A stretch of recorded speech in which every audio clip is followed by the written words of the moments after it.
Say it was well, probably about altitude of 300 feet or so, maybe a little higher. It's a little hard to tell in the dark. It was round. It had, I would estimate its diameter at about 50 feet, kind of like a pretty large, you know, like a wingspan of a B-52, something in that range. It's pretty large.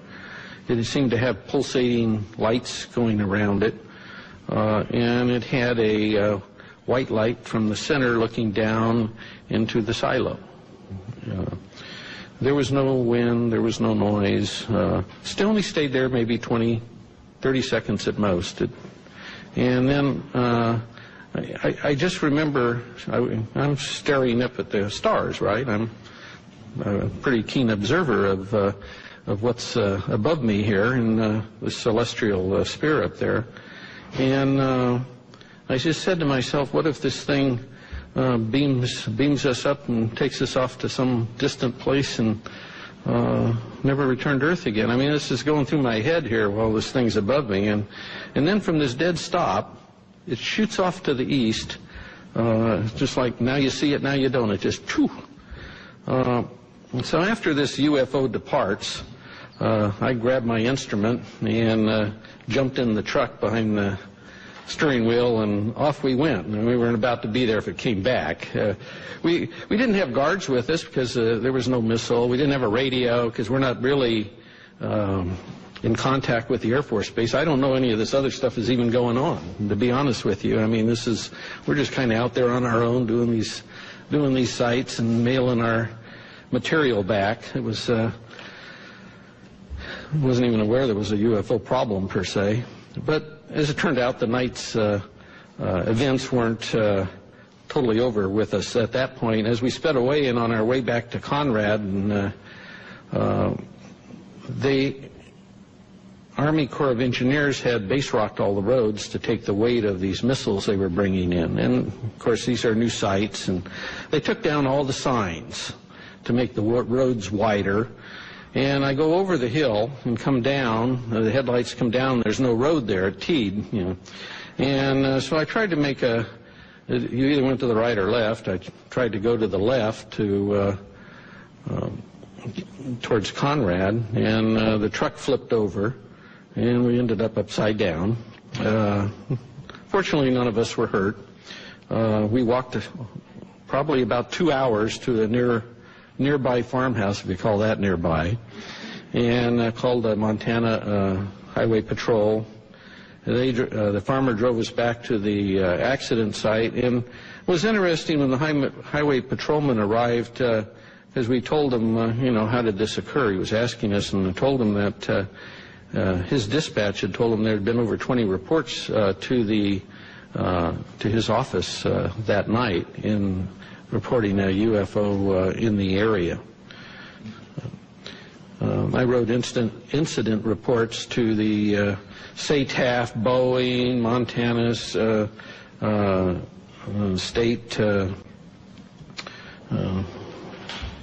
regarding the accident. But, you know, what was interesting was I never heard anything from the Air Force regarding the incident, and I never had to, there was no retribution or reimbursement required for me for rolling this truck. And this truck had 18 miles on it that afternoon. It was a new truck. Okay, so nothing. I heard nothing. So this part was good because I didn't really want to buy the truck. I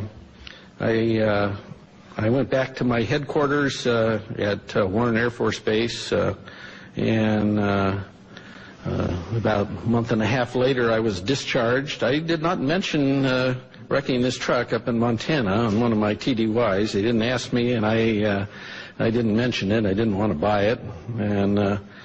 But I must say now, in my 4 years that I had with this Geodetic Survey Squadron, I had worked on the latest missiles and aircraft in the U.S. Air Force inventory. And I worked everywhere on these guidance systems. And I never saw anything in the Air Force inventory that could perform like this UFO did. I don't know what it was, but We sure didn't have any. I never saw anything like it. And I'd like to thank all of you for being here today, and thank the National Press Club. Hopefully someday we'll know in the near future that the government will perhaps release any information they have on UFOs. Thank you very much.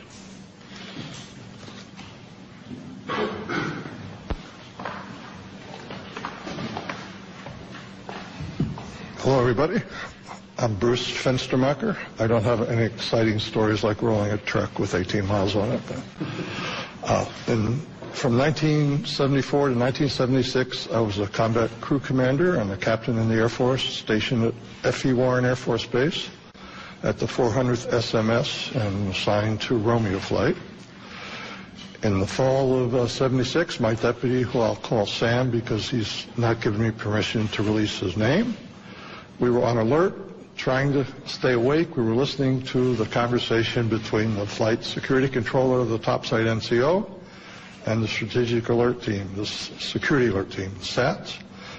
Kind of that was one way to stay alert, because the SAC duty is moments of terror with hours of boredom. And suddenly we heard the FSC call the SAT team and say, stop the vehicle. Get out of the vehicle and look around. I didn't tell them where to look or anything. And Sam and I looked at each other and then said, what do you see? And he said, oh, I don't see anything. I don't see anything. Holy bleep. I do see a white pulsating light in the sky. It's maybe 7 or 8 miles away. The FSC asked where it was. He said it's to the north. He said it's pretty close to where the launch control facility is. So my deputy and I did a double take. We called upstairs and we said, what's going on? He said, you're not going to believe this, Captain, but right above us there's a huge white thing, pulsating light above us, and I had to call them to make sure I wasn't seeing anything. Upon prodding, he told us it was shaped like a fat cigar. I think he said a pregnant cigar. White pulsating light. Between the pulsations, he saw red and blue lights. It was silent, because I prodded him saying, is it some sort of helicopter? He said, no, it's very silent. We're talking to him for several minutes, and he says it's starting to move away along our access road. So we hung up. My deputy and I are saying, what do? We got to report this. He calls down, the FSC calls down shortly and says it's over one of our launch facilities, the missile silos, and it was the closest one along the access road. So I ordered the SAT team to go to that site. And they called in through the FSC, so they had to go back for batteries. And they were a little slow getting out, so I was kind of ordering them, come on, get on, get going. And at the same time, we contacted SAC command post at F.E. Warren. And the NCO answered, and we told him the story, and he laughed and said, when it eats the SAT team, call me back. So the SAT team never got to that LF. It silently moved again to another launch facility. We called the SAT team 3 or 4 times. I'm sorry, we called command post 3 or 4 times. The last time, and we got the same nonchalant attitude. The last time I said, are you logging this? And they said no. So I said, give me the officer in charge. And he said, well, he's busy. I said, well, you either give me the officer in charge or I'm going to wake up the base commander, the squadron commander, because there's something going on. Something's messing with my LFs. They were mine for that period. So the officer came on, and I said, you need to log this or I'll wake everybody up. He said he would. He called us, his NCO, a different NCO called us back a few minutes later, took the log of what had happened in a timely sequence. So it went to another LF. The SAT team had to come back for gas. Then it said it had car trouble. It could only go 5 miles an hour. So long story short, after several, about an hour and a half, the flight security controller said he could see it over another launch facility still down the road. And then he said it suddenly and silently just went away up to a star size and then disappeared. So that was it. It was an exciting rest of the tour. The next day we were relieved by another crew to go back home. And I went upstairs, and the FSC is lying like in a chair in almost a fetal position. And I talked to him, and he was scared. He